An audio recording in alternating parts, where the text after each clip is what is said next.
She walked through those mansion gates desperate for a housekeeping job, but the billionaire and his ice-cold mother mistook her for the arranged bride they'd bought and paid for. What started as a humiliating case of mistaken identity became a dangerous game of pride, power, and forbidden attraction that neither of them saw coming. He was trapped in a gilded cage of family duty and billion-dollar expectations.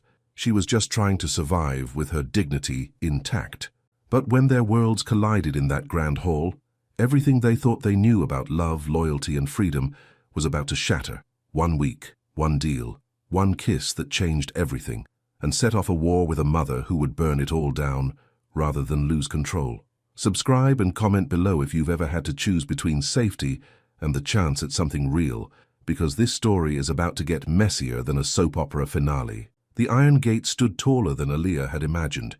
She pressed her sweaty palms against her worn handbag and stared up at the massive estate beyond. 3 stories of white stone gleamed in the morning sun.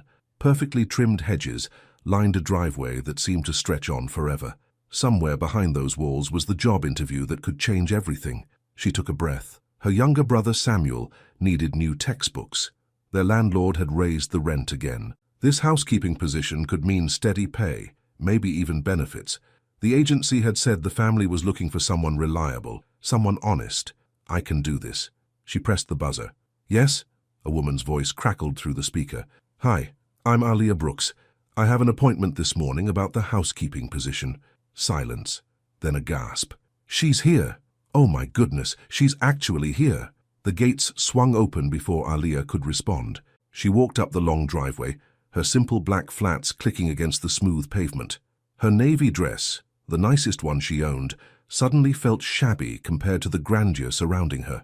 Marble fountains, sculpted gardens, windows that sparkled like diamonds. The front door flew open.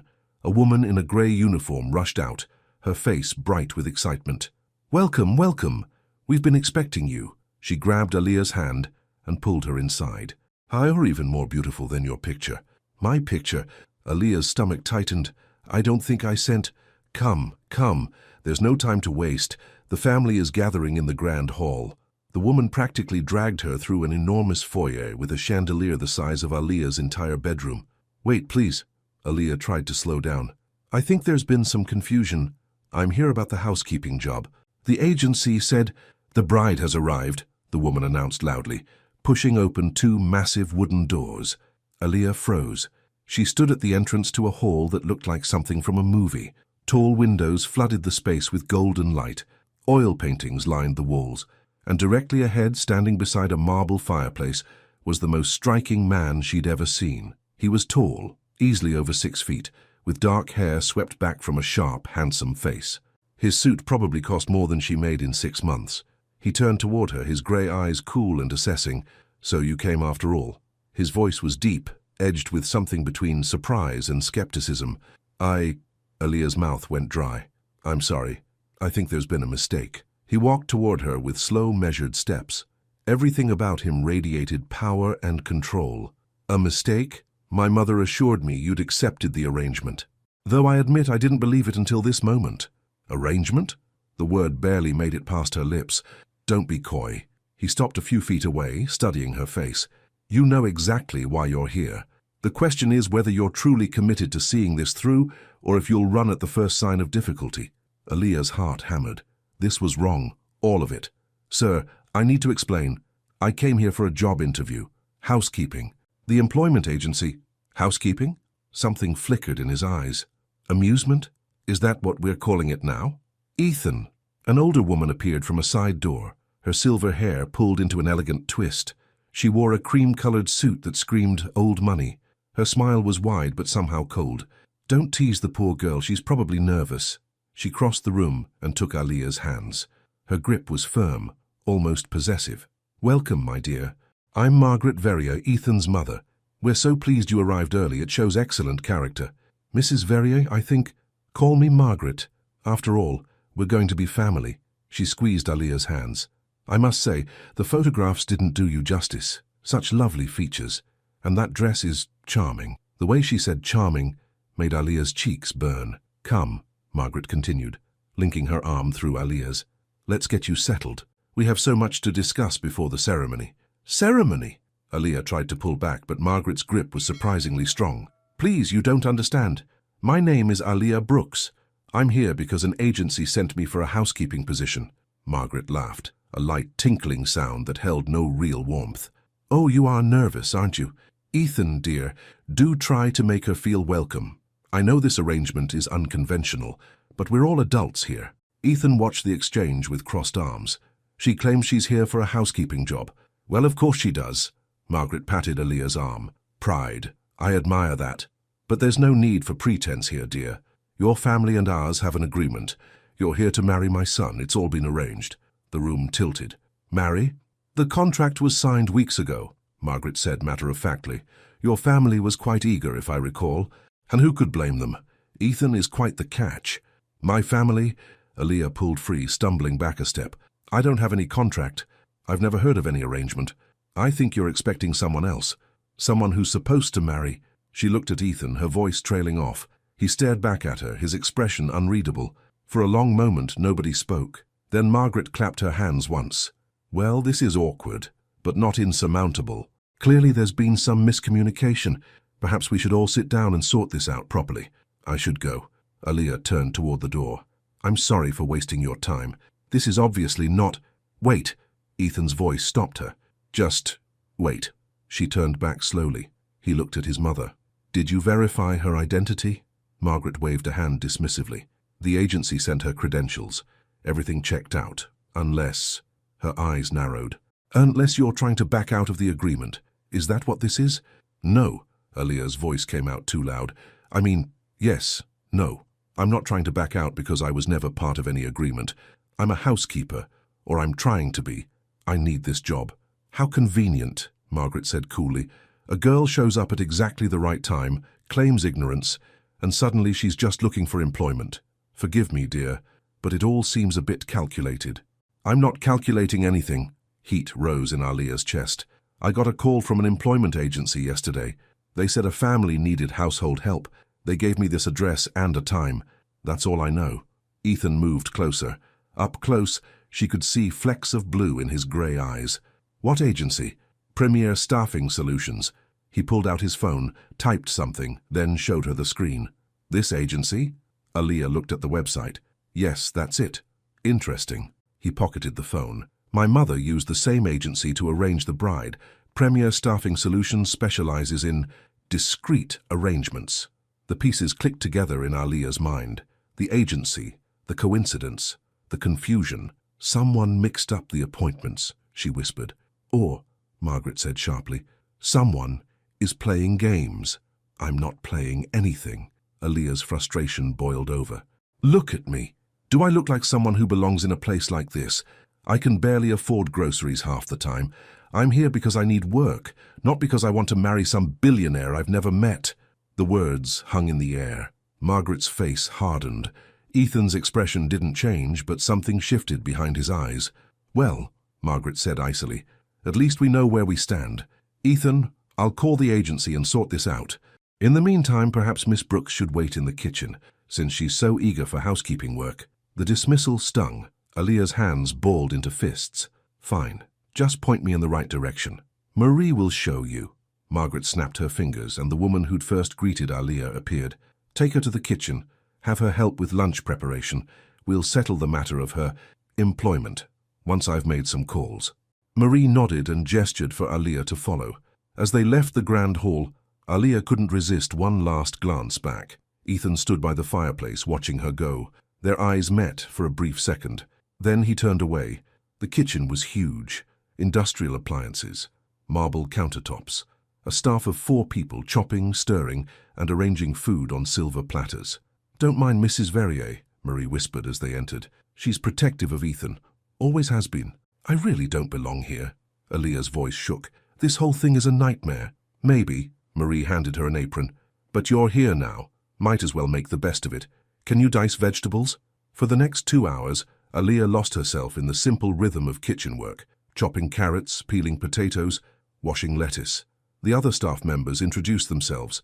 Carlos, the head chef, Linda, who handled desserts, and young Tommy, who was learning the trade. So you're good at this, Carlos observed as Aaliyah arranged garnishes on a tray. You've worked kitchens before?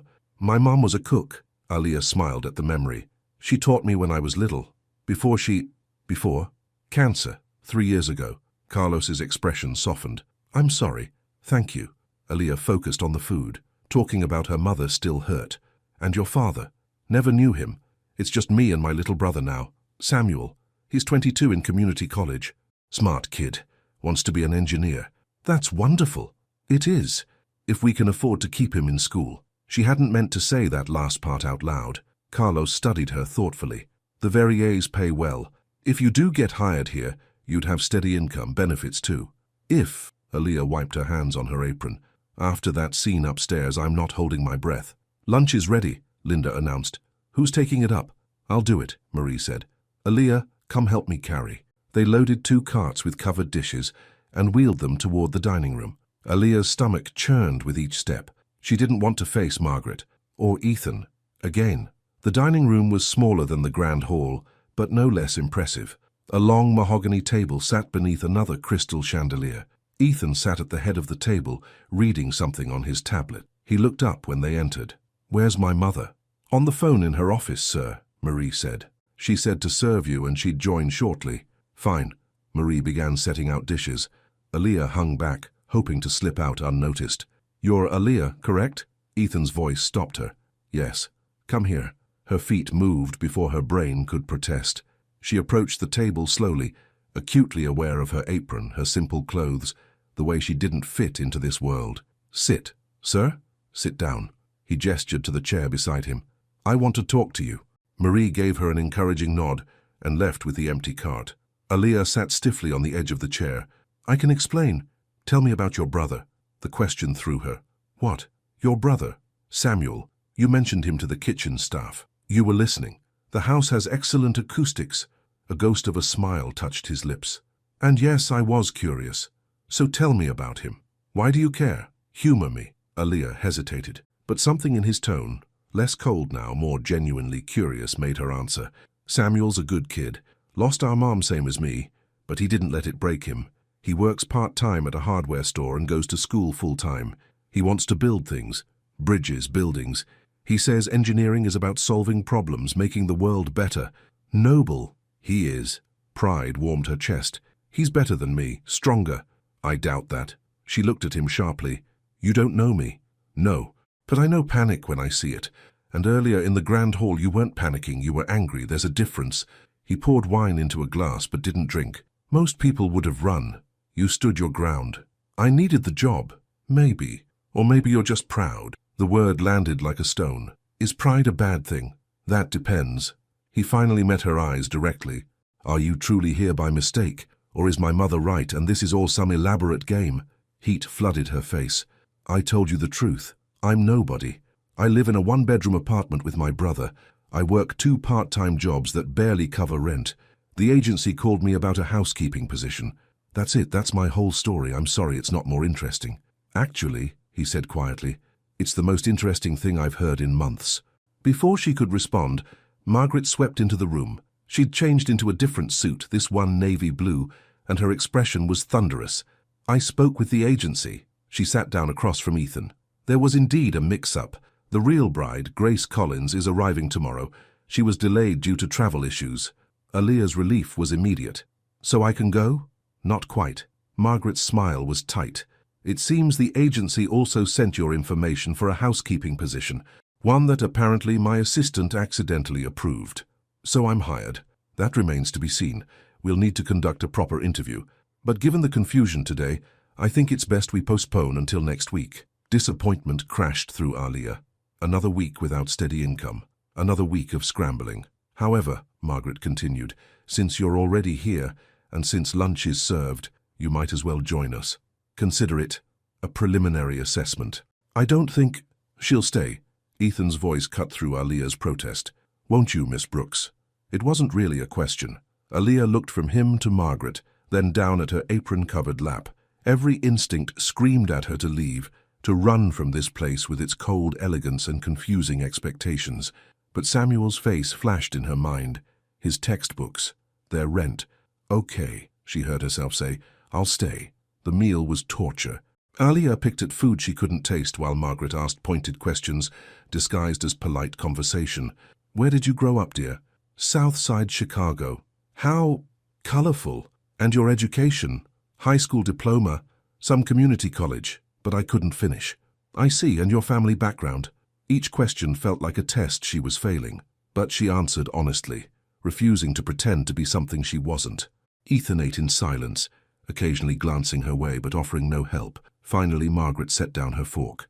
Well, Alia, you certainly are forthright. Is that a bad thing? Not necessarily, but this household requires discretion, loyalty, the ability to blend in. I can blend in. Can you? Margaret's eyebrow arched. Because it seems to me you've caused quite a stir in just a few short hours. Mother, Ethan said quietly. I'm simply stating facts, darling. Margaret smiled, but it didn't reach her eyes. The question is whether Miss Brooks is suited for employment here, whether she can be trusted. Trusted? Anger sparked in Alia's chest. I haven't lied about anything, unlike whoever set up your arranged marriage situation. Careful, Margaret warned. No. Alia stood, her chair scraping back. I'm done being careful. You've insulted me, questioned my character, and treated me like I'm some kind of criminal. All because I had the nerve to show up for a job interview. Well, I don't need your charity or your tests. I'll find work somewhere else. She yanked off the apron and threw it on the chair. I'm sorry for the confusion, but I'm not sorry for being honest. She turned to leave. Wait. Ethan's command stopped her at the door. She looked back. He was standing now, his grey eyes intense.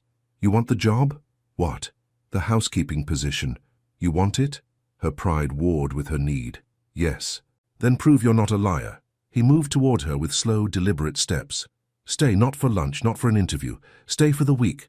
Work alongside the staff. Show us who you really are. Ethan, Margaret protested, that's highly irregular. So is this entire situation. He stopped in front of Alia. 1 week, room and board included. At the end, if you've proven yourself trustworthy, you'll have a permanent position. If not, you leave. No questions asked. Alia's heart raced. Why would you do that? Call it curiosity. Something flickered in his expression. Or call it insurance. My mother thinks you're running a con. I think you might be telling the truth. 1 week should answer the question. And if I refuse, then you're proving her right. The manipulation was clear. Stay and be tested like some lab animal, or leave and confirm their suspicions. But a week of room and board meant a week Samuel could eat properly. Meant she could catch up on bills. Fine, she forced the word out. 1 week. But I'm not some toy for you people to play with. I'm a person. And if I'm staying on my terms.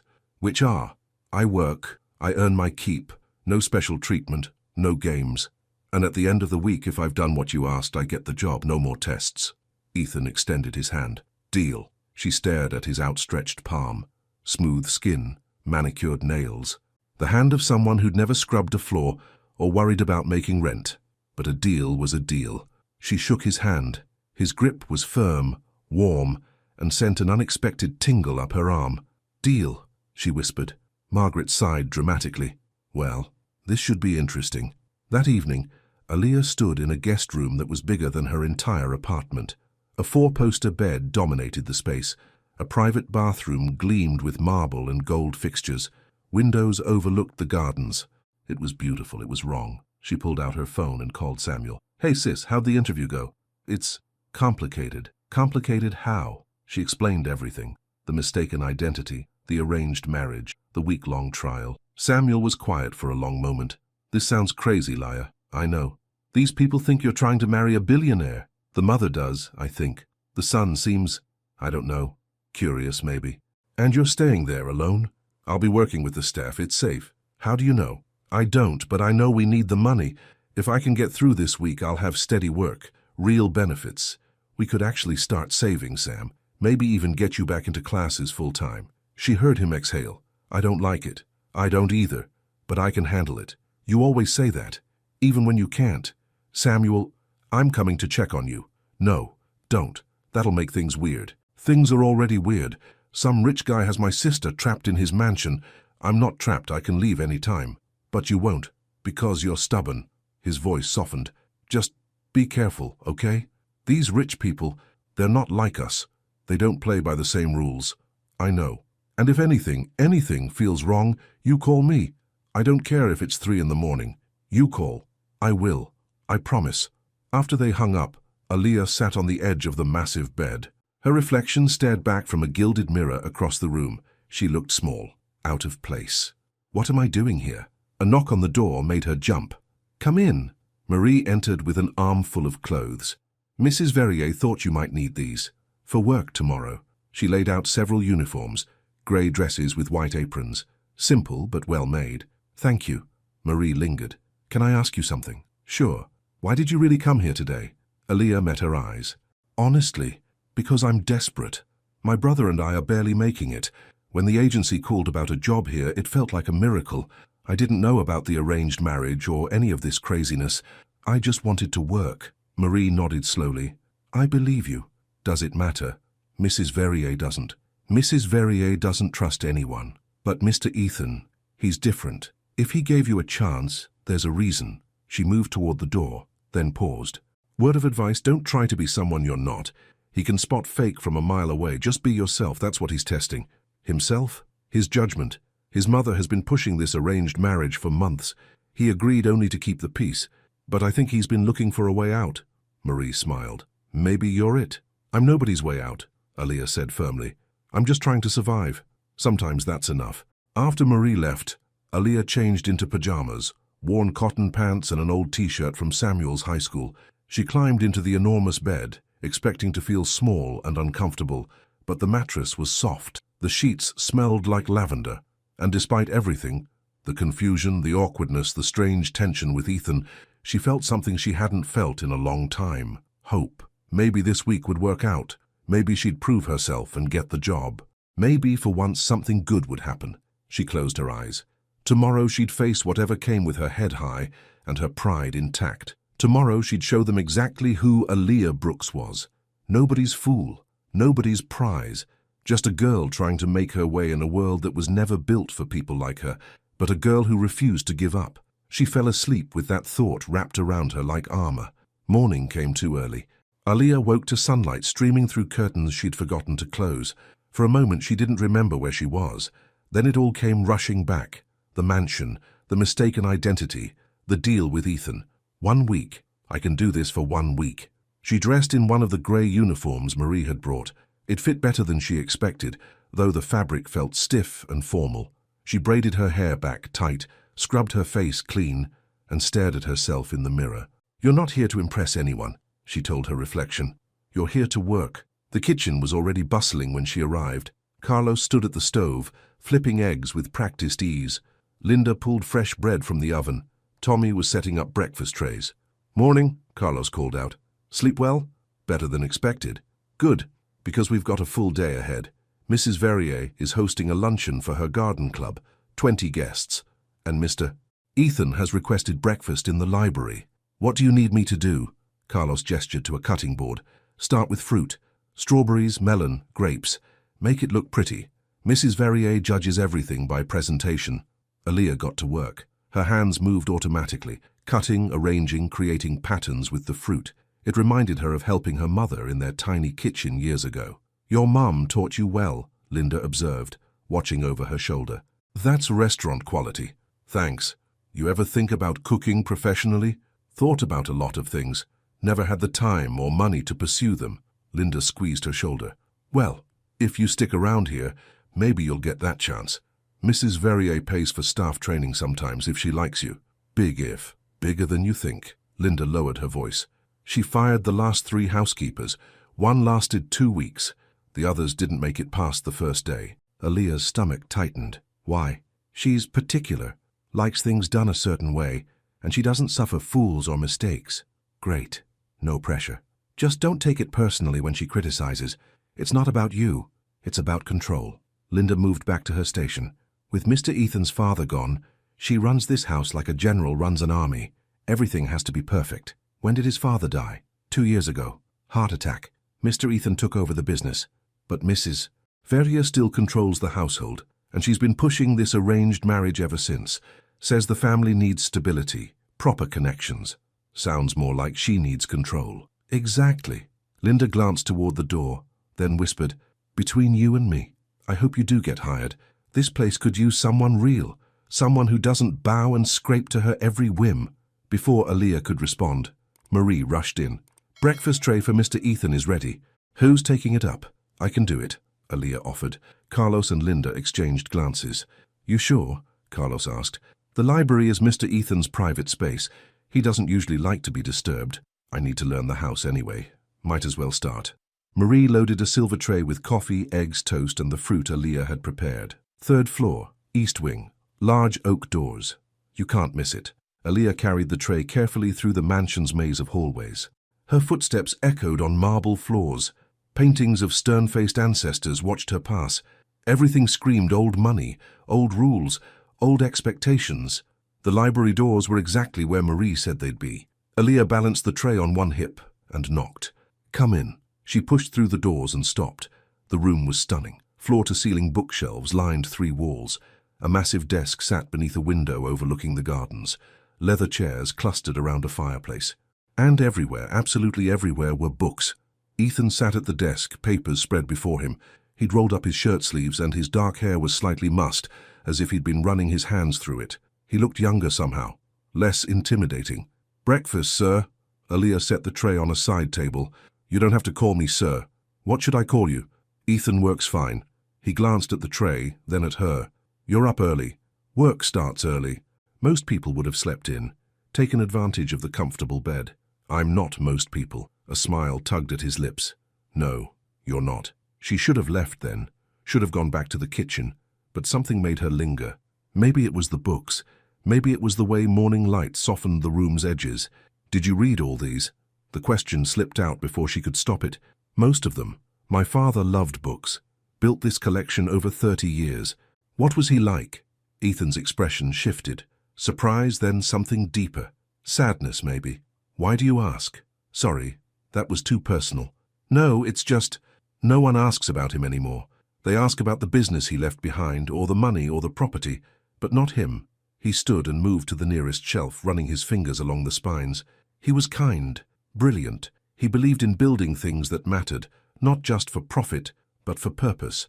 You miss him, every day. He pulled out a worn book with a faded cover. He used to read to me here, said books were windows to other lives, other possibilities. Aaliyah moved closer without thinking. What's that one? The Count of Monte Cristo, his favorite. It's about a man who loses everything, gets betrayed, but finds a way to rebuild his life on his own terms. He held the book carefully, like it was precious. He gave it to me before he died. Said I'd need to remember that I could choose my own path, that I didn't have to follow everyone else's expectations. Sounds like good advice. I'm not sure I followed it. He looked at her directly. My mother wants me to marry for status, for connections. She arranged everything with Grace Collins, a woman I've never met, because our families have history, because it makes sense. But you don't want to. I don't want someone chosen for me. I want... He trailed off, then shook his head. Sorry, you didn't come here for my life story. I don't mind listening. Why? You don't even know me. Maybe not, but I know what it's like when people make choices for you, when they decide who you should be before you get a say. She thought of social workers, guidance counselors, landlords, all the people who'd told her what she could and couldn't do. It's suffocating. Exactly. He set the book down. That's exactly what it is. They stood in silence for a moment. The connection between them felt strange, unexpected, like recognizing someone you've never met. Then Ethan stepped back, and the moment broke. You should eat before it gets cold, Aaliyah said quickly. Right. Thank you for bringing it up. Just doing my job. Is that all this is to you? A job? The question caught her off guard. What else would it be? I don't know. But you don't look at me the way other people do. How do other people look at you? Like I'm a prize to be won, or a problem to be solved, or a bank account to be accessed. He moved back to his desk. You look at me like I'm just a person. You are just a person. Am I? He smiled, but it was sad. Sometimes I forget. Aaliyah didn't know what to say to that, so she just nodded and headed for the door. Aaliyah, she turned back. Thank you for the breakfast and for listening. Anytime. As she walked back to the kitchen, her mind spun. Ethan wasn't what she'd expected. The arrogance from yesterday had cracked, revealing something vulnerable underneath, something lonely. Don't get involved, she warned herself. You're here to work, that's all. But the warning felt hollow. The garden club luncheon was chaos in slow motion. 20 wealthy women descended on the mansion like elegant locusts. They wore designer clothes and expensive jewelry. They air-kissed and complimented while their eyes judged everything. Aaliyah spent hours serving food, refilling drinks and clearing plates. Her feet ached. Her smile felt frozen in place. But she kept going, kept performing, kept being invisible. Margaret held court at the head of the table, laughing and gesturing. She was in her element, the gracious hostess, the society queen. But every so often, her eyes would flick to Aaliyah with cold assessment, still testing me, still waiting for me to fail. "More wine, please." A woman with perfect blonde hair and cold blue eyes held out her glass. She wore more diamonds than Aaliyah had ever seen in one place. "Of course." Aaliyah poured carefully. "You're new," the woman observed. "What happened to Diane?" "I'm not sure, ma'am."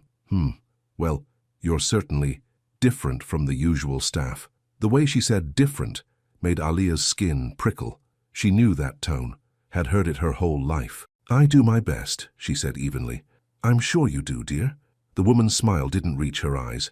She turned to Margaret. "Where on earth did you find her?"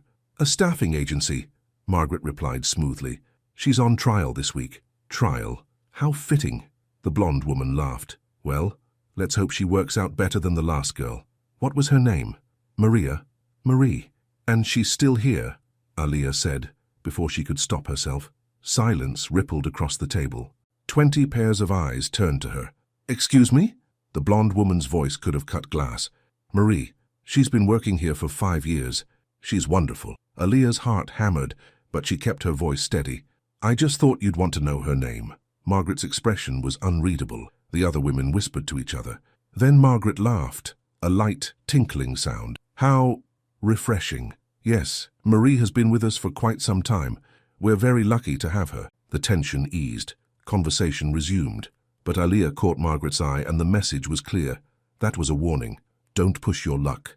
After the guests left, Aaliyah helped clean up. Her hands shook as she stacked plates. "That was either very brave or very stupid," Linda whispered. "Probably both. I couldn't let her disrespect Marie. Noble, but dangerous. Mrs. Verrier doesn't like being contradicted, especially not in front of her friends. Then maybe she should treat people better." "Maybe, but that's not how this world works." Aaliyah carried a tray of dishes to the kitchen. As she pushed through the door, she nearly collided with Ethan. "Sorry." She steadied the tray. "My fault. I wasn't looking." He glanced behind her. "How did the luncheon go?" "Fine. Your mother's friends are interesting."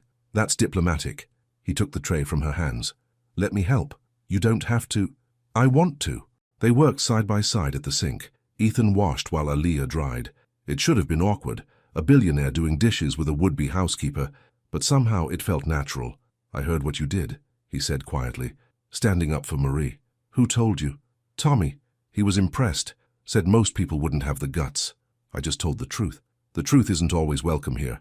He handed her a clean plate. "My mother likes control, likes things ordered her way. Contradicting her, even politely, is risky." "Is that a warning?" "It's advice. If you want to survive the week, you need to learn when to speak and when to stay quiet." Aaliyah set the plate down harder than necessary. "So I should just let people be disrespectful, let them treat the staff like we're nothing." "I didn't say that."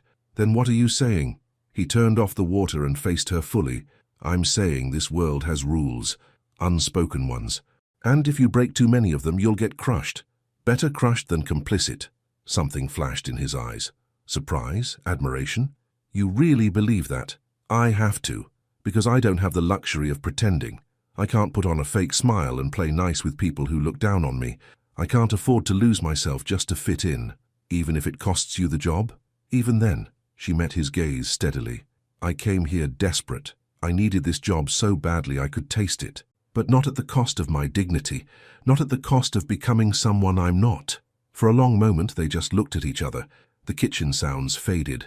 The clink of dishes, the hum of the refrigerator, voices from the other room. It was just the two of them, standing too close, breathing the same air. "You're remarkable," he said softly. "I'm stubborn. Those aren't mutually exclusive." Heat crept up her neck. "I should finish cleaning." "Aaliyah," he caught her wrist gently. "Thank you." "For what?" "For reminding me that some things matter more than keeping the peace." He released her wrist and left the kitchen. Aaliyah stood frozen, her skin tingling where he touched her. "Stop it," she told herself. "Don't go there. He's your employer. This is temporary. You can't. But her heart wasn't listening. That evening, after the dinner service was done and the mansion settled into quiet, Aaliyah found herself unable to sleep. She wandered the hallways, drawn by restless energy. She ended up in the library. The room was dark except for moonlight streaming through the windows. She shouldn't be here. This was Ethan's private space. But something pulled her forward. The books, maybe. Or the memory of their conversation this morning. She moved to the shelves, running her fingers along the spines. So many stories. So many worlds contained in paper and ink. She pulled out a book at random. Poetry. She flipped it open and read by moonlight. I am no bird, and no net ensnares me. I am a free human being with an independent will. Jane Eyre. She spun around. Ethan stood in the doorway wearing casual clothes, jeans and a t-shirt. She'd never seen him dressed so simply. It made him look younger, more accessible. I'm sorry, she said quickly. I couldn't sleep and It's fine. I come here when I can't sleep too. He moved into the room. Did you find that one randomly or do you know it? I read it in high school English class. We had to write an essay about what freedom meant. She closed the book carefully. I wrote about Jane refusing to be trapped by other people's expectations. My teacher said I missed the point. What was the point supposed to be? Something about social class and gender roles in Victorian England. But that's not what spoke to me. She set the book back on the shelf. I saw a woman who refused to be small, who insisted on her own worth even when everyone told her she was nothing. That felt important. It is important. He pulled the book back out and opened it to a different page. Listen to this. I would always rather be happy than dignified. That's what my father underlined. He said too many people sacrifice happiness for appearance, for status. But he was a businessman. Didn't status matter? To him? Not really. He built his company from nothing, started with one construction project and grew it into an empire. But he never forgot where he came from, never forgot that people mattered more than profit. Ethan's voice softened. He would have liked you. Why? Because you're real. You don't hide who you are or apologize for it. Is that so rare? In my world? Yes. They stood together in the moonlight, the book open between them. Aaliyah could feel the pull again, that strange magnetic connection that made no sense but felt undeniable. Can I ask you something? She said. Anything. Why did you really give me this week? It's not about proving I'm honest. Your mother could have checked my background in 5 minutes, so why? Ethan was quiet for a long time, then, because when you stood in that grand hall yesterday, terrified and confused, you didn't try to use it to your advantage. You didn't see dollar signs or opportunity. You just wanted to survive with your dignity intact.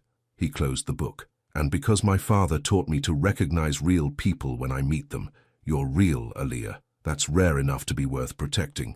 I'm not some charity case. I know that's not what I meant. He set the book aside and moved closer. What I meant is that you remind me there's a world outside this mansion, outside my mother's plans and society's expectations. You remind me that I used to want more than just this. What did you want? To build things like my father did, to create something meaningful, to... He stopped, laughed quietly. This is going to sound childish. Tell me anyway. To matter, not because of my money or my name, but because I did something that helped people. That made a difference. Aaliyah's chest tightened. That's not childish. That's human. My mother would disagree. She thinks I should focus on mergers and acquisitions, growing the business, making strategic alliances through marriage. Like with Grace. Like with Grace. He ran a hand through his hair. A woman I've never met, chosen because our families have history, because it looks good on paper. Have you told your mother you don't want to marry her? I've tried. She doesn't listen. Says I'm being selfish.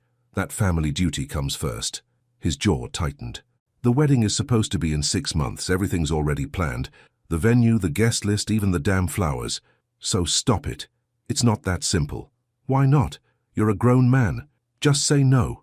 You don't understand. My mother controls the family trust. If I defy her completely, I could lose everything.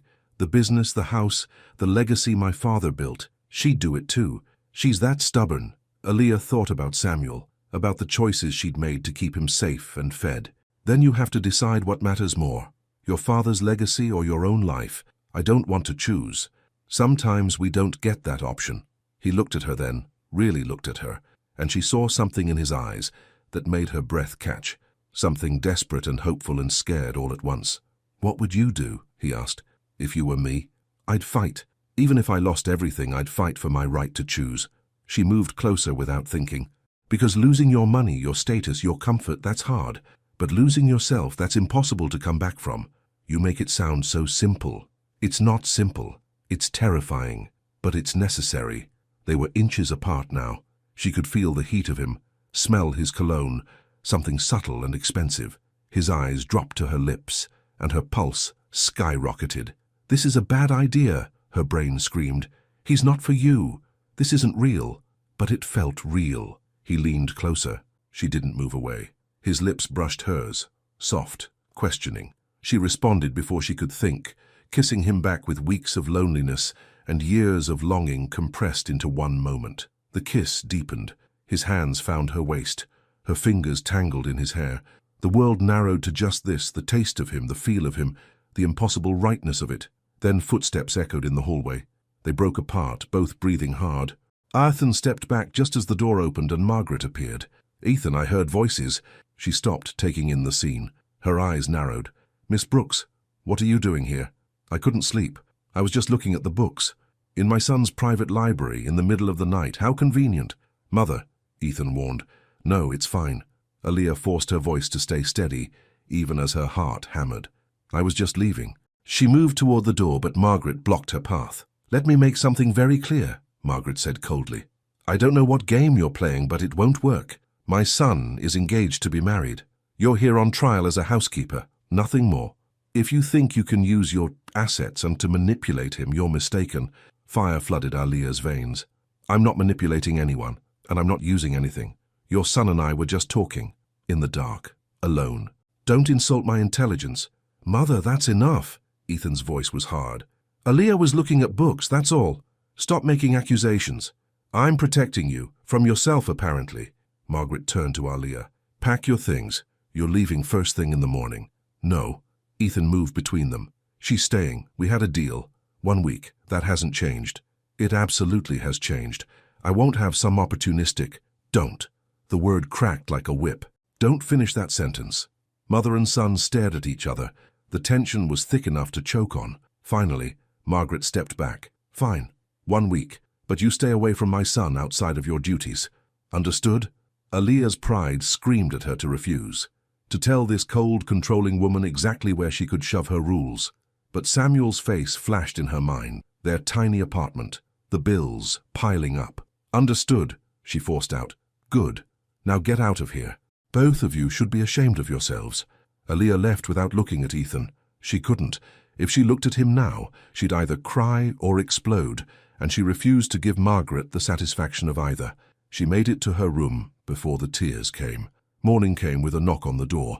Aaliyah had barely slept, her mind replaying the kiss, Margaret's accusations, the look on Ethan's face. She dragged herself out of bed and opened the door to find Marie holding a breakfast tray. "Thought you might want to eat in your room today," Marie said gently. "Give things time to settle. Everyone knows, don't they? Small household, word travels." Marie set the tray on the desk. "For what it's worth, I don't think you did anything wrong. Margaret does.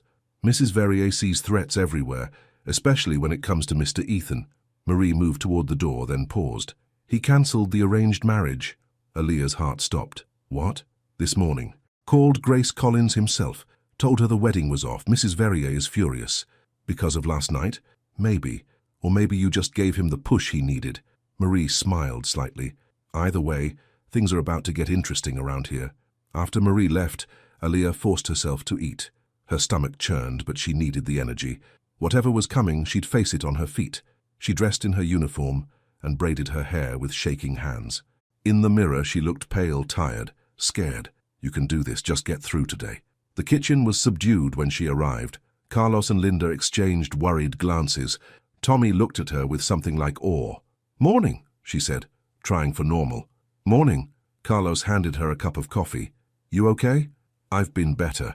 Mrs. Verrier's been in her office all morning, making calls.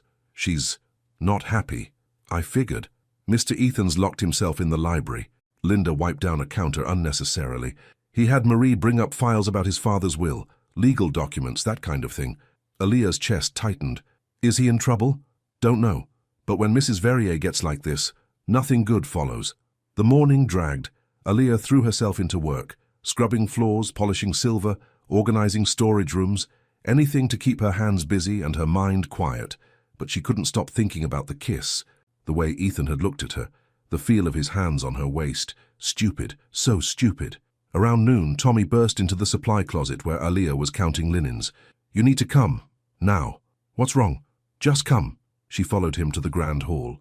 Voices echoed from inside, angry, sharp. She recognized Margaret's clipped tones and Ethan's deeper voice. "Absolutely unacceptable. I will not stand by while you throw away everything your father built for some passing fancy. This isn't about her. This is about me refusing to be sold off like property.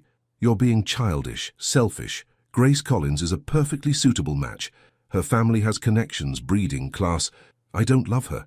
I don't even know her." "Love." Margaret's laugh was bitter. "Love is a luxury, Ethan. Your father and I married for practical reasons, and we built something strong, something lasting. Did you?" Ethan's voice dropped dangerously low. "Because I remember him working late every night, remember him sleeping in the guest room, remember watching him choose business trips over family dinners. That's not strong, that's just sad." Silence. Then a sound that might have been a slap. Aaliyah's feet moved before she thought. She pushed through the doors. Margaret stood with her hand raised, face flushed with rage. Ethan's cheek bore a red mark. They both turned as Aaliyah entered. "Get out!" Margaret hissed. "This is family business. I heard shouting. I wanted to make sure everyone was okay. How dare you!" "Mother, stop." Ethan's voice was eerily calm. "She has every right to be concerned. She has no rights here. She's staff." "No, she's a guest, and you will treat her with respect." Margaret's eyes narrowed to slits. "A guest? Is that what we're calling her now? What would you prefer I call her? The woman who showed me I've been living in a cage? Oh, this is rich. 1 week. She's been here 1 week, and suddenly she's your savior. She's honest. She's real. She doesn't want anything from me except basic human decency." How refreshingly naive. Margaret turned to Aaliyah. Tell him what you really want. The money, the status, access to his fortune." "I want a job," Aaliyah said steadily. "That's all I've ever wanted." "Liar. I've seen the way you look at him, the way you've manipulated this entire situation." "I haven't manipulated anything." Aaliyah's control snapped. "I came here for work. You're the one who created this mess with your arranged marriage scheme. You're the one who won't let your son make his own choices. I'm just trying to survive in the middle of your family drama. How dare you speak to me that way? Someone needs to." The words poured out, all the frustration, all the anger, all the hurt from watching Margaret treat people like chess pieces. "You think you can control everything, control who your son marries, who works here, who speaks and when, but people aren't puppets. We have feelings, we have dignity. And maybe if you'd learned that, your husband wouldn't have spent his life avoiding you." The slap came faster this time. Pain exploded across Aaliyah's cheek. The room spun. Then Ethan was between them, his voice like ice. "Don't ever touch her again. Move aside, Ethan." "No, I'm done moving aside. Done letting you run my life. Done pretending your way is the only way. If you pursue this, if you throw away grace, throw away propriety for some nobody, I will cut you off. You'll lose everything. Then I lose everything." He turned to Aaliyah. "Are you all right?" She touched her burning cheek. "I'm fine." "No, you're not. And neither am I." He faced his mother again. "I spent 2 years trying to honor Dad's memory by following your rules, by being the son you wanted. But he wouldn't have wanted this. He'd have told me to choose my own path, to build my own life. Your father built this empire for you." "He built it for himself, because he loved creating things, and he'd be ashamed to see what you've turned it into, a prison disguised as legacy." Margaret's face went white. "You don't mean that." "I do. I mean every word." His hand found Aaliyah's. "I'm leaving, taking what's legally mine from Dad's will. The rest, the house, the social connections, all of it, you can keep. I don't want it anymore. You're making a mistake. Maybe, but it's my mistake to make." He squeezed Aaliyah's hand. "Come on, let's get you some ice for that cheek." They left Margaret standing alone in the grand hall. As they climbed the stairs, Aaliyah heard something that sounded like crying, but when she looked back, Margaret was gone. In the library, Ethan pressed a cold cloth to Aaliyah's face. His hands were gentle, but his jaw was tight with anger. "I'm so sorry," he said quietly. "She had no right. It's not your fault.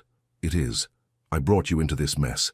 Let you get caught in the crossfire." He pulled the cloth away to examine her cheek. You're going to bruise. I've had worse.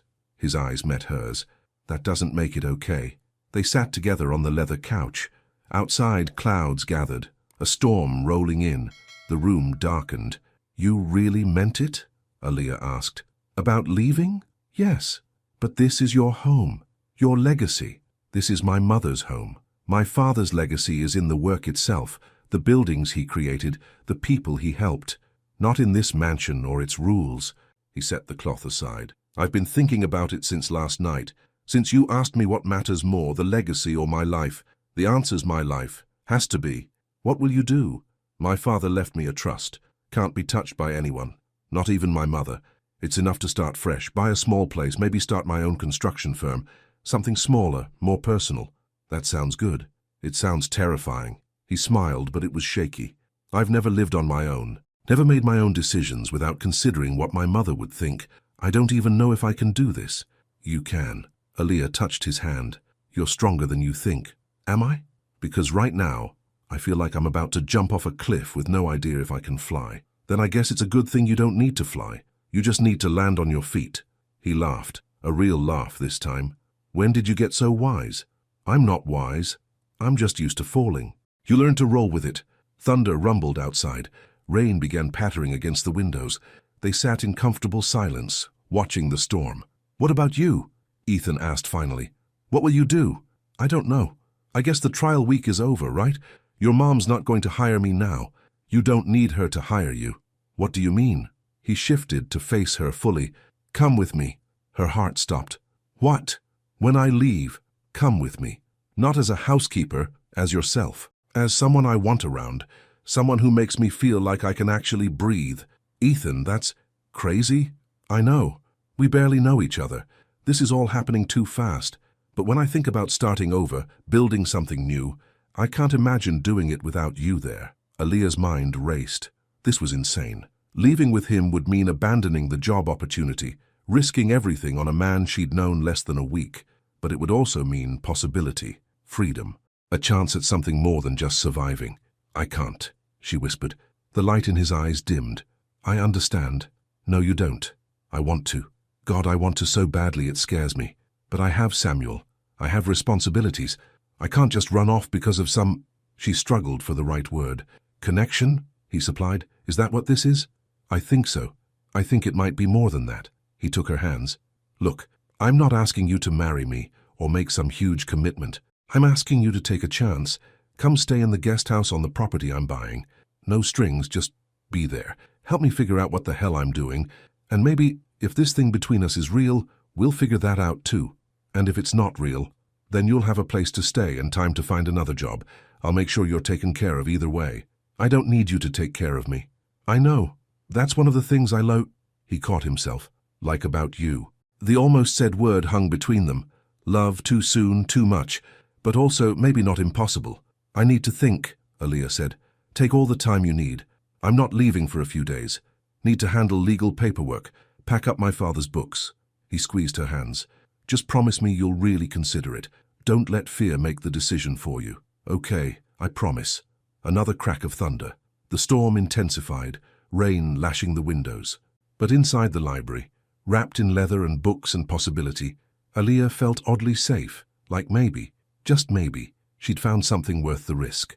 That evening, after the storm passed, Aaliyah sat in her room and called Samuel. Hey sis, how's the mansion life? Complicated. She told him everything. The kiss, Margaret's fury, Ethan cancelling the wedding, the offer to leave together. Samuel was quiet for a long time. Then, do you like him? I barely know him. That's not what I asked. Aaliyah closed her eyes. Yes, I like him more than I should. Does he treat you right? He treats me like a person, like I matter. Then what's the problem? Sam, he's a billionaire. I'm nobody. This whole thing is crazy. You're not nobody. You're my sister. You're the woman who raised me after Mom died, who worked 3 jobs to keep us afloat, who never gave up even when things got impossible. His voice softened. You deserve something good, liar. You deserve someone who sees how amazing you are. What about you? If I leave with him, I won't have steady income. I can't help with your tuition. Stop. I'll figure it out. Loans, scholarships, whatever. You've been putting your life on hold for me for years. It's time you did something for yourself. But no buts. If this guy makes you happy, if he treats you right, then take the chance. I'll be fine. I'm not a kid anymore. Tears burned her eyes. When did you get so grown up? Had a good teacher. She heard his smile through the phone. Besides, if it doesn't work out, you can always come home. Door's always open. But I think you should try. I think you need to see what's possible when you stop just surviving and start actually living. After they hung up, Aaliyah sat by the window and watched the night sky clear. Stars emerged one by one, distant lights in the darkness. Samuel was right. She'd spent years in survival mode, working, sacrificing, putting everyone else first. Maybe it was time to choose something for herself. Maybe it was time to jump. The next morning, Aaliyah found Ethan in his father's study. He was sorting through papers, boxing up books. He looked exhausted, dark circles under his eyes, hair uncombed. "Rough night?" she asked from the doorway. He looked up, and his whole face brightened. "Couldn't sleep. Too much to think about. I know the feeling. Want to help? I could use the company." She entered the room and picked up a stack of papers. Legal documents, business contracts. A whole life compressed into folders and files. They worked in comfortable silence for a while. Then Aaliyah said, "I talked to my brother." Ethan's hands stilled. "And? He thinks I should go with you. What do you think?" She set down the papers and turned to him. "I think I'm terrified. I think this is the craziest thing I've ever considered. But I also think maybe crazy is what I need right now." Hope flickered across his face. "Is that a yes?" "It's a maybe. I need some conditions first." "Name them." "First, I pay my own way. You said there's a guest house. Fine. I'll stay there. But I pay rent. I find my own job. I'm not a charity case." "Agreed." "Second, we take this slow. Whatever this is between us, we don't rush it. We give it time to either grow or fade naturally." "Okay." "And third, if it doesn't work, if I can't find work, if things get weird between us, whatever, I leave. No guilt, no drama, clean break." He moved closer. "Those are fair terms, but I have one condition of my own." "What?" "You stop calling yourself nobody. You stop acting like you don't deserve good things." His voice was intense. "Because from where I'm standing, you're the most remarkable person I've ever met, and I want the chance to prove to you that you're worth more than you think." Her throat tightened. "Ethan, you don't have to believe it yet. Just don't actively fight against it." "Can you do that?" She thought about all the years of being told she wasn't enough, all the doors that closed in her face, all the ways she'd learned to make herself small. "I can try," she whispered. "That's all I'm asking." He pulled her into a hug, warm, solid, safe. She let herself lean into it. Let herself, just for a moment, imagine this could work. When they pulled apart, he was smiling. "So when do you want to leave?" "How about tomorrow? Gives me time to pack, say proper goodbyes to the staff." "Tomorrow works. I'll have the property ready." "Where is it?" "About an hour outside the city. Small town, quiet. The main house needs work, but the guest house is livable. And there's land, 5 acres, room to breathe." It sounded like a dream, too good to be real. But maybe, just maybe, it could be. That afternoon, Aaliyah found Marie in the kitchen and told her the news. Marie's face fell. "You're leaving?" "Tomorrow. I'm sorry. I know I said I wanted the job here, but no, I get it." Marie hugged her tight. "I'm happy for you, really. Mr. Ethan's a good man. He deserves someone who makes him happy." "I don't know if I can make him happy." "You already do. Anyone can see it." Marie pulled back. "Just promise me something. Don't let his mother poison this. She's going to try. She won't accept defeat easily." "I know. Be careful, Aaliyah. People like Mrs. Ferrier don't play fair." The warning sent a chill down her spine, but she pushed it aside. Tomorrow she'd be free of this mansion and its complicated politics. Tomorrow she'd start fresh. She spent the rest of the day saying goodbye to the staff. Carlos gave her a cookbook. Linda pressed a bag of homemade cookies into her hands. Tommy shyly asked for her phone number, promising to stay in touch. They'd become something like family in just a week. The thought of leaving them hurt, but the thought of staying hurt more. That evening she packed her few belongings. Her clothes fit in one small suitcase. Her whole life reduced to a bag and a hope. She was zipping the suitcase when someone knocked. "Come in." Margaret entered. She looked older somehow, smaller, her perfect hair slightly mussed. "I came to apologize," she said stiffly. Aaliyah blinked. "What?" "For hitting you. That was inappropriate." "Inappropriate?" Aaliyah's laugh was sharp. "That's one word for it. I was angry. I said and did things I regret." Margaret moved further into the room.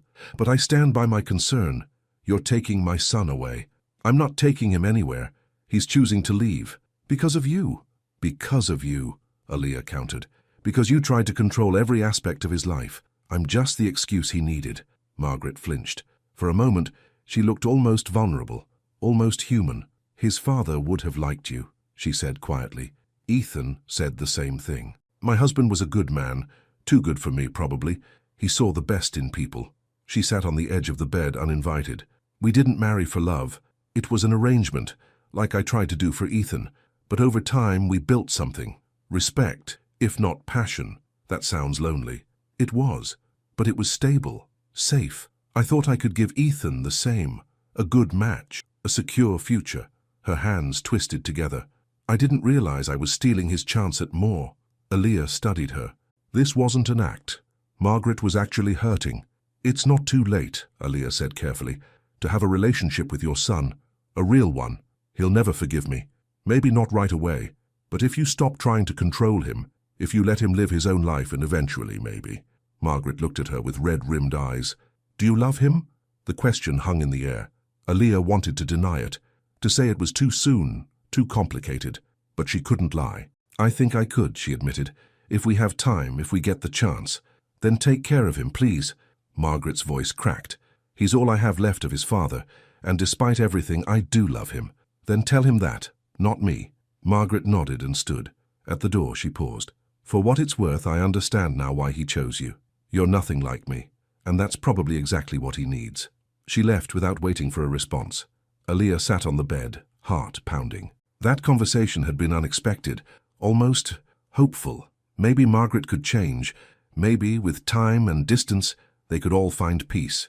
Or maybe it was wishful thinking. Either way, tomorrow, she'd find out. Dawn broke clear and cold. Aaliyah dressed in her own clothes, jeans and a sweater. No more uniforms, no more playing a role. She met Ethan in the foyer. He'd already loaded his car with boxes and bags. His face lit up when he saw her. Ready? As I'll ever be. They carried her suitcase to the car. Marie and the staff gathered on the steps to wave goodbye.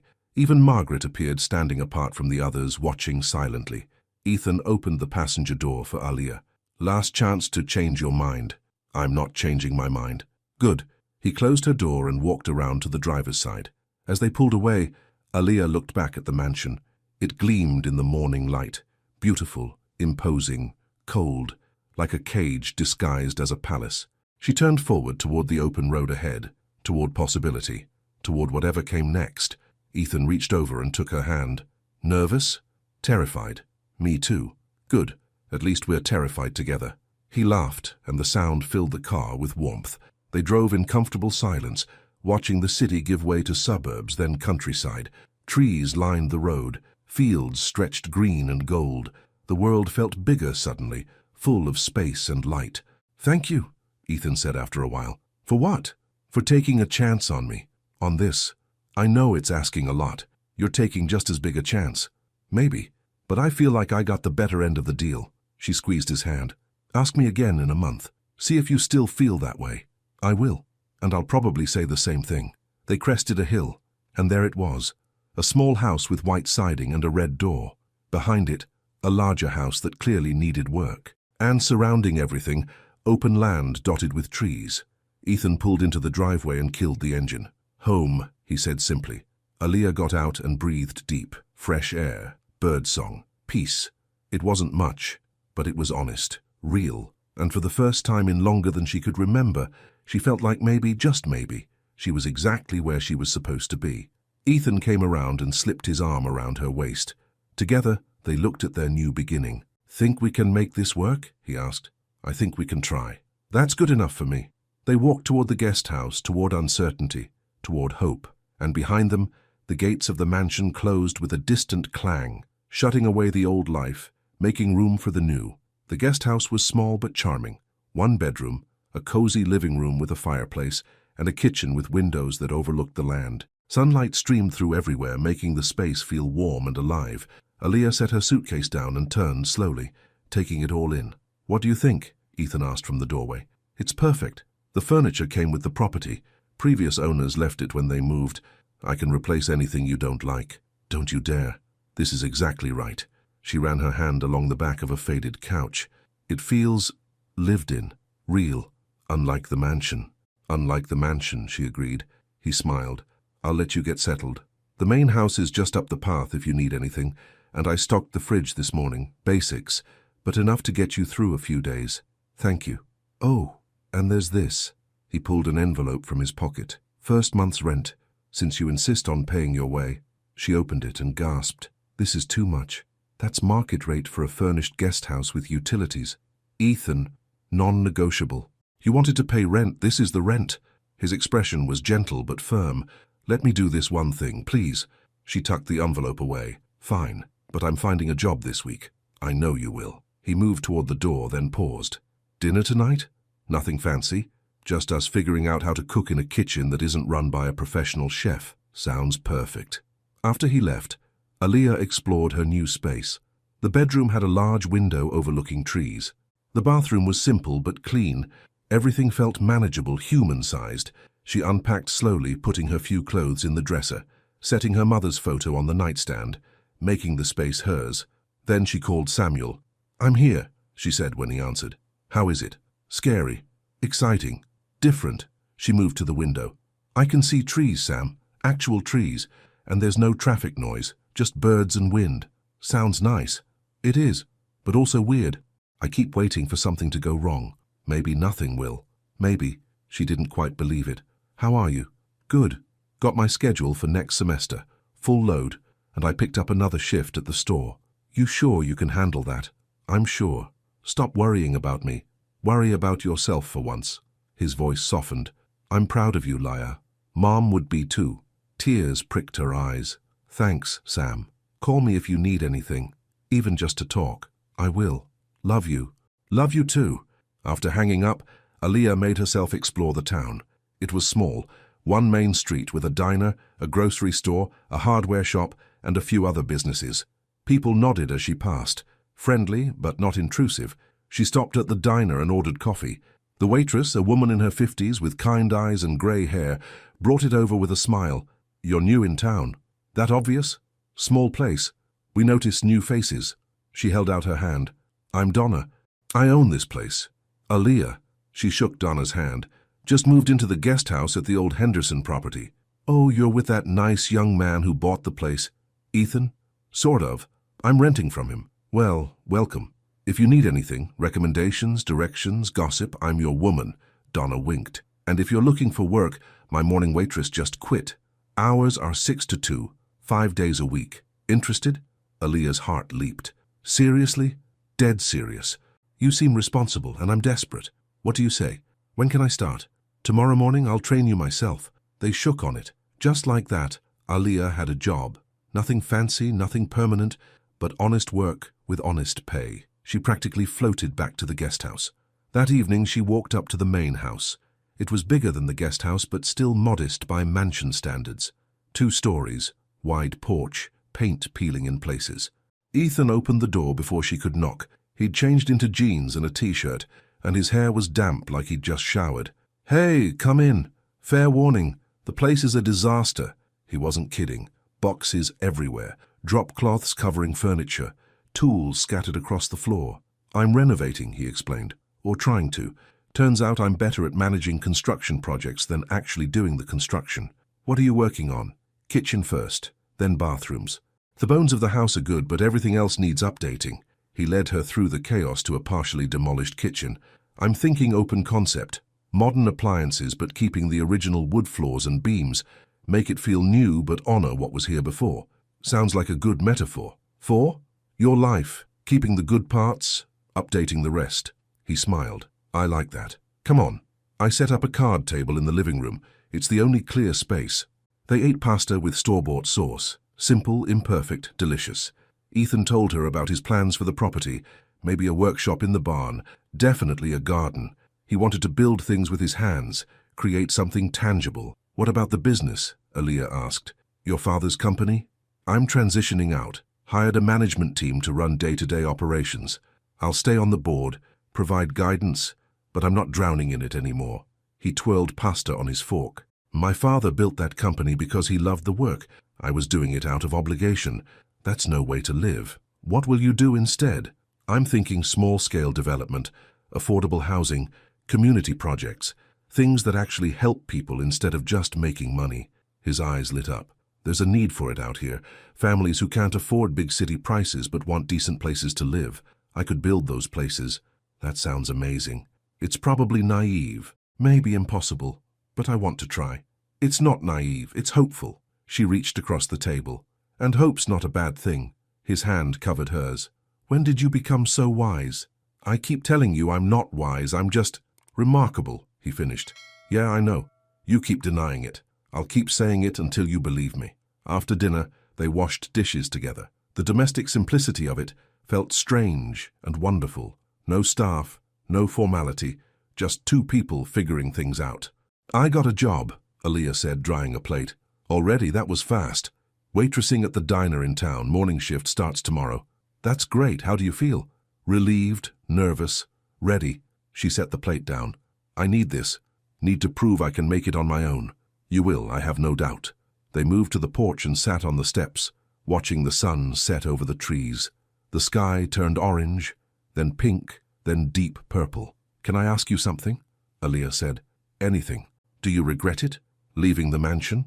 Cutting ties with your mother? He was quiet for a long moment. I regret how it happened.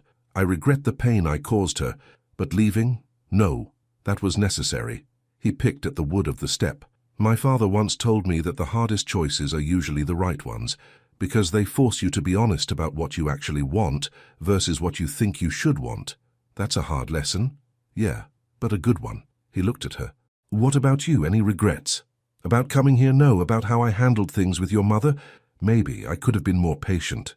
She hit you, Aaliyah. You don't owe her patience. I know, but I said some cruel things too. About your father avoiding her, that was harsh. It was also true. Truth can still hurt. It can. He shifted closer.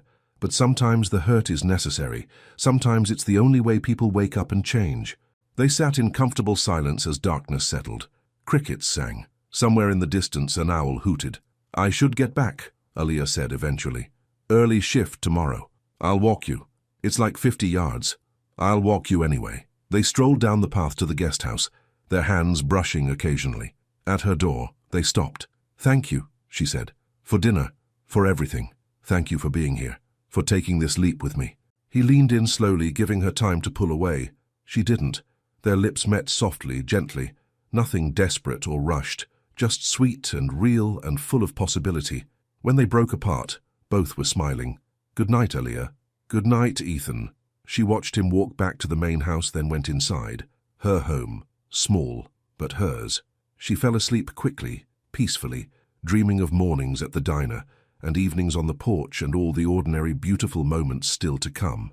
The first week passed in a blur of new routines. Early mornings at the diner, learning orders and regulars' names. Afternoons exploring the town or helping Ethan with small renovation tasks. Evenings, cooking simple meals and talking for hours. Donna turned out to be wonderful, patient, funny, with endless stories about the town and its characters. The regular customers were friendly. Aaliyah's feet ached by the end of each shift, but it was good work, honest work. Samuel called every few days. His classes were going well. He'd made a new friend in his engineering program. He sounded happy, stable. You were right, Aaliyah told him one evening, about needing to do something for myself. This feels good. You sound different, lighter. Maybe I am. Everything was going smoothly. Too smoothly. Which is why Aaliyah should have known something would go wrong. It started with a phone call on a Saturday morning. Ethan answered, and his face went pale. What's wrong? Aaliyah asked. He hung up and sat heavily on the porch steps. That was my lawyer. My mother is contesting my father's will. She's claiming he wasn't of sound mind when he set up my trust. Says I manipulated him before he died. Can she do that? She can try. Probably won't succeed. The will was airtight. Dad made sure of it. But it means legal battles, depositions, dragging everything through court. His hands shook. She's doing this to punish me, to make me come back. Aaliyah sat beside him. What do you need? I don't know. A time machine? A different family? He laughed bitterly. I thought cutting ties would be clean. I was stupid. You're not stupid. You're hopeful. There's a difference. Hopeful got me sued by my own mother. Hopeful got you out of a life you hated. The lawsuit is just noise. It'll pass. He looked at her. How do you stay so calm? I'm not calm. I'm terrified, but falling apart won't help.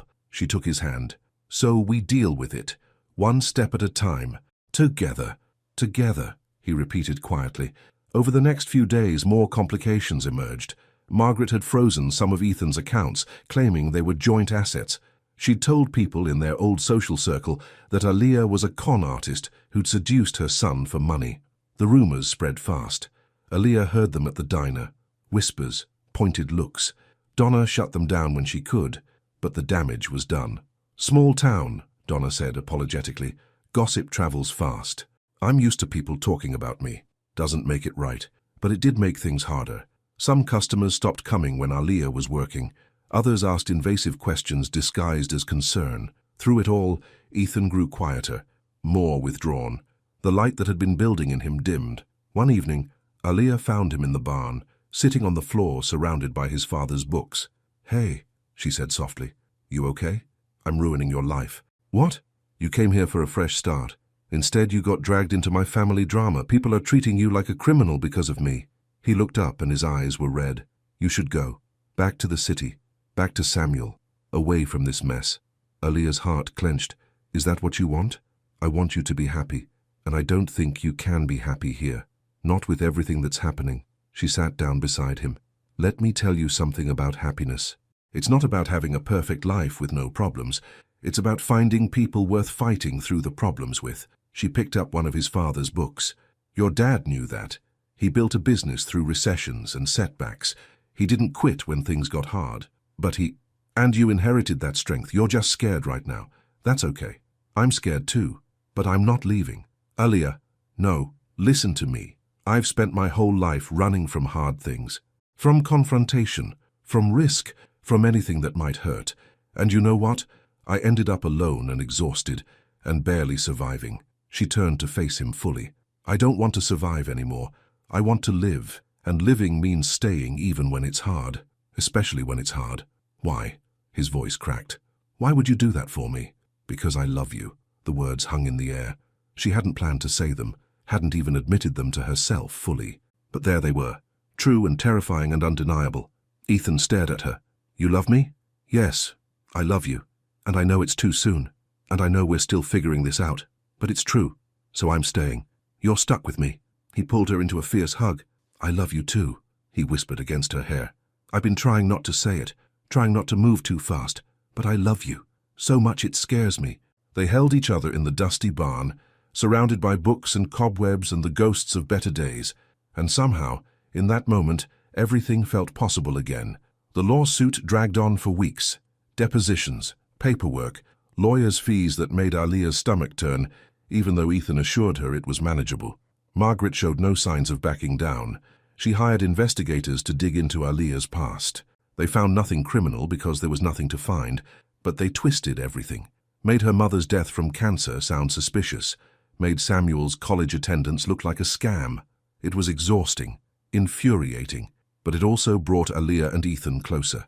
They became a team, facing everything together. The town slowly warmed up again. Donna publicly defended Aaliyah, saying anyone who believed gossip over character could eat elsewhere. Other regulars followed suit. The diner became a kind of sanctuary, and then 6 weeks after they'd left the mansion, Samuel came to visit. Aaliyah picked him up from the bus station, her heart full. When she saw him, tall, confident, smiling, she nearly cried. "Look at you," she said, hugging him tight. "You look good." "You too. Happy. Different." She drove him to the property, pointing out landmarks.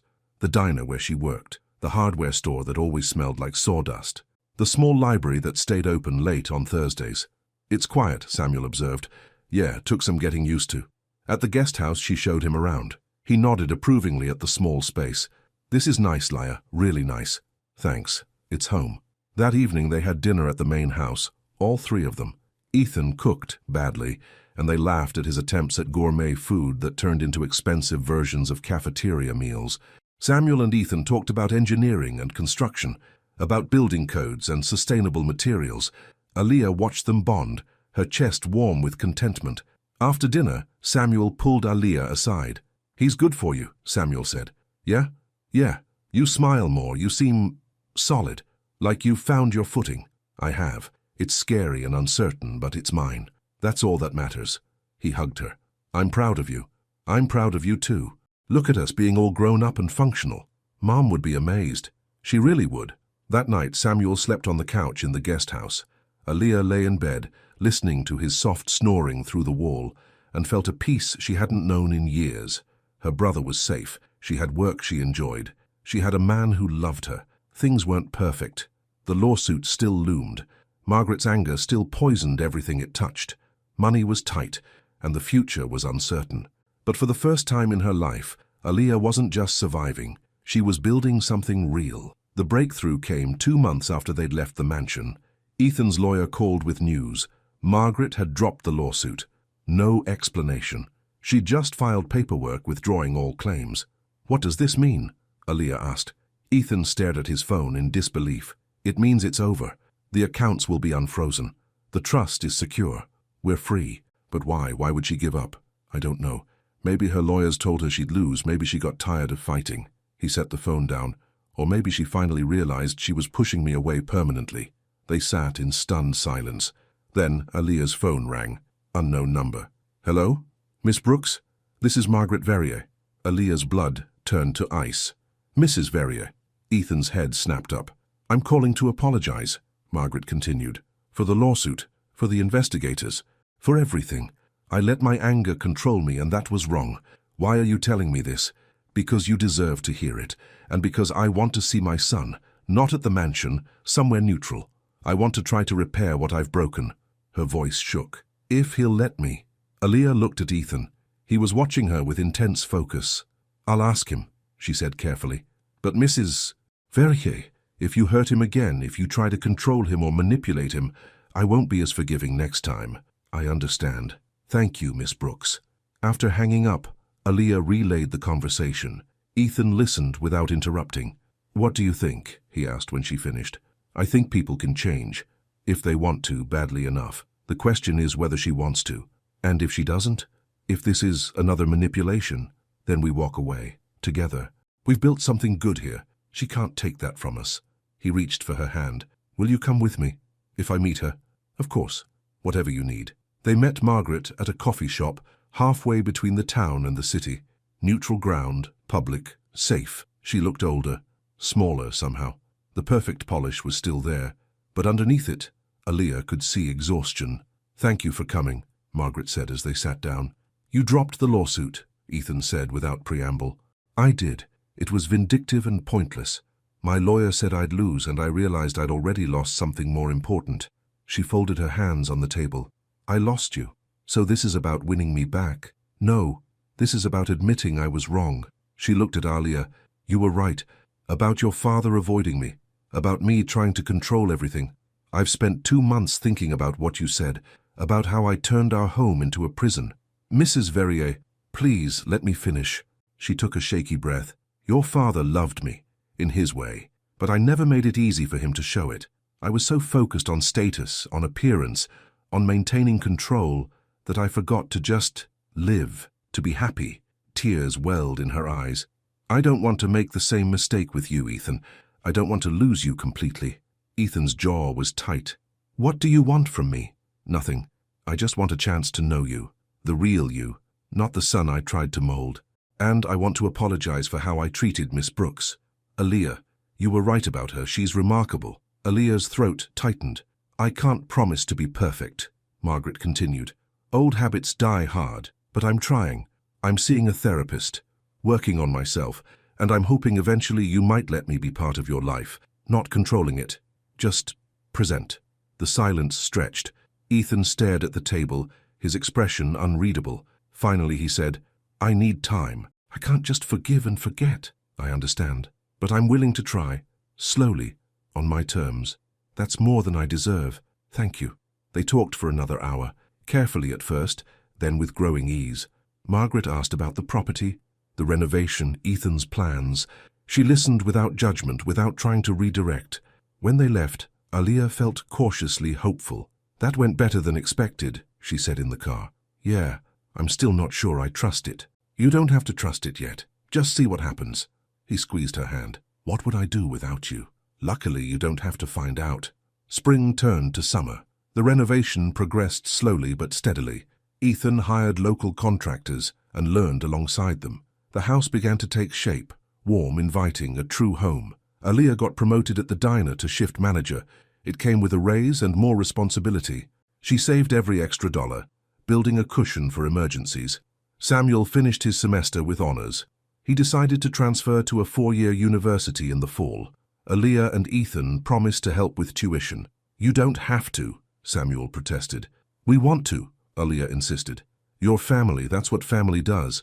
Margaret visited once a month, always respectful, always careful. She and Ethan were rebuilding trust, one conversation at a time. It wasn't perfect, but it was progress. One evening in late June, Ethan asked Aaliyah to take a walk with him. They followed the path through the woods to a small clearing he'd been working on. In the center stood a gazebo, newly built, white paint gleaming in the sunset. "You made this," Aaliyah breathed, "with a lot of help. But yeah, I wanted to build something beautiful, something permanent." He led her inside. "This is where my father proposed to my mother. Before everything got complicated, he told me once it was the happiest moment of his life. It's perfect. I'm glad you think so, because I have something to ask you." He turned to face her, taking both her hands. "Aaliyah Brooks, you came into my life like a storm. You challenged me, changed me, showed me what it means to really live. You've stood by me through family drama and lawsuits and small-town gossip. You've made me believe in possibilities I'd stopped dreaming about." Her heart started racing. "I know it hasn't been that long. I know we're still figuring things out, but I also know that I want to spend the rest of my life figuring things out with you." He knelt down, pulling a small box from his pocket. "Will you marry me?" Tears streamed down her face. "Yes, God, yes." He slipped the ring on her finger. Simple, elegant, perfect. Then he stood and kissed her as the sun set behind them, painting the sky in shades of gold and pink. When they finally broke apart, both were laughing and crying at once. "I love you," he said. "I love you too, so much." They stood in the gazebo, wrapped in each other's arms, as night fell around them. 6 months ago, Aaliyah had walked through mansion gates desperate for a job. She'd been nobody, nothing, just a girl trying to survive. Now she was someone who'd found her place, who'd fought for love and won, who'd built a life on her own terms. Not a mistaken bride, not an arranged marriage. Just a woman who'd taken a chance and discovered that sometimes the craziest leaps lead to the softest landings. The wedding was small, just close friends and family in the newly finished gazebo. Samuel stood as best man. Marie and the mansion staff attended, beaming with pride. Even Donna closed the diner for the day to celebrate. Margaret sat in the front row, tears streaming down her face as she watched her son marry the woman who'd saved him from a life of obligation. Aaliyah wore a simple white dress, no designer label, no elaborate train, just clean lines and honest beauty. As she walked down the aisle, Samuel at her side, in place of the father she'd never known, she thought of her mother, hoped she was watching somehow, hoped she was proud. The ceremony was brief, the vows they'd written themselves. "I promise to challenge you when you're wrong and support you when you're right," Aaliyah said. "I promise to build a life with you that honors both our pasts and our future. I promise to love you not in spite of our differences, but because of them. I promise to see you, really see you, every single day," Ethan replied. "I promise to be worthy of the chance you took on me. I promise to choose you always, no matter what. And I promise to spend my life making sure you never regret saying yes." They sealed their promises with a kiss as their friends and family cheered. At the reception, held in the barn, transformed with lights and flowers, they danced to music from a local band. They ate food prepared by Carlos and Linda. They laughed and celebrated and soaked in the joy of the moment. Later, as the party wound down, Margaret approached Aaliyah. "May I speak with you?" she asked. They stepped outside into the cool night air. "I wanted to thank you," Margaret said, "for giving me a second chance, for helping me see what I'd become. You did that yourself." "I just spoke the truth, a truth I needed to hear." Margaret smiled, a real smile this time, warm and genuine. "My son is lucky to have you, but I think you're lucky to have each other." "I think so too. And I hope maybe we can become family, real family, not just through marriage but through choice." Aaliyah considered her. 6 months ago, this woman had been her enemy. Now she was trying, genuinely trying to be better. "I'd like that," Aaliyah said. "It won't be easy. We're very different people. The best families usually are." Margaret held out her hand. "To new beginnings?" Aaliyah shook it. "To new beginnings." They stood together, watching the party through the barn windows. Inside, Ethan was laughing with Samuel, their heads bent close over some joke. "He looks happy," Margaret said softly. "He is. Thank you for that, for making my son happy. He makes me happy too. That's how it's supposed to work," Margaret nodded. "I'm starting to understand that." Finally, epilogue. 1 year later, Aaliyah stood in the kitchen of the main house, now fully renovated and filled with warmth. She was making breakfast, eggs and toast, nothing fancy, while Ethan sat at the table reviewing blueprints. His small construction company had taken off, 3 affordable housing projects in the works, a community center scheduled to break ground next month. He was building things that mattered, and the joy in him was undeniable. Aaliyah had left the diner to manage the business side of his company. Turned out years of juggling bills and budgets had made her excellent at financial planning. Samuel was thriving at university. He visited every few weeks, bringing friends and stories and laughter. Margaret came for dinner once a month. She and Aaliyah had developed an unlikely friendship built on honesty and mutual respect. Life wasn't perfect. There were still hard days, still struggles, but they faced them together. Aaliyah's phone buzzed. A text from Samuel. "Guess what? I got an internship, big engineering firm, starts this summer." She showed Ethan, who grinned. "That's amazing. We should celebrate. Dinner next weekend?" "Perfect." She set breakfast on the table and sat across from him. Morning light poured through the windows. Outside, birds sang in the trees they'd planted together. "Happy?" Ethan asked, reaching for her hand. "Incredibly. No regrets?" "Not one." He lifted her hand and kissed it. "Good, because you're stuck with me forever." That was kind of the point of the wedding. They ate in comfortable silence, planning their day, their week, their life. And Aaliyah thought about that morning a year ago when she'd walked through mansion gates desperate and scared, how she'd been mistaken for someone she wasn't, how that mistake had led her here, to this kitchen, this man, this life. Sometimes the wrong door opens at exactly the right time. Sometimes getting lost is how you find your way home. And sometimes love appears in the most unexpected places, disguised as confusion, wrapped in chaos, offered by a stranger who sees you when no one else does. She'd come to that mansion looking for a job. She'd found so much more. Not an arranged marriage or a fairy tale ending, just real love, hard-won, honestly earned, freely given.